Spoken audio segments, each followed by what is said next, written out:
కాఫీకి చాలామంది బానిసలైపోతూ ఉంటారు. దానివల్ల వచ్చే నష్టాల నుంచి బయటపడదామని కాఫీ మానదాము అంటే ఆ గుమగుమలాడే కాఫీ వాసనకి ఎడిక్ట్ అయి మానలేకపోతారు.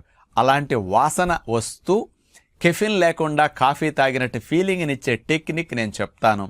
కాబోలి శనగలు ఉన్నాయి కదా, వాటిని బాండీలో వేసి సిమ్లో పెట్టి కదుపుకుంటూ దోరగా ఒక 20 నిమిషాలు 25 నిమిషాలు మెల్లగా అట్లా వేపుతూ ఉండాలన్నమాట. శనగల లోపల కలర్ కొద్దిగా మారుతుంది, లోపల మాత్రం వాటిని మిక్సీ వేసి పౌడర్ చేసి దాన్ని జల్లించి మెత్తటి పొడి తీసుకుని దీన్ని పాలల్లో వేడివేడిగా వేసేసుకుని కావాలంటే కొద్దిగా దింపిన తర్వాత తేనె కలుపుకు త్రాగండి. అచ్చం కాఫీ ఫ్లేవర్తో కాఫీ తాగిన ఫీలింగే ఉంటుంది. కెఫిన్ జీరో కాఫీ, కాబోలి శనగల పొడితో కాఫీ అన్నమాట.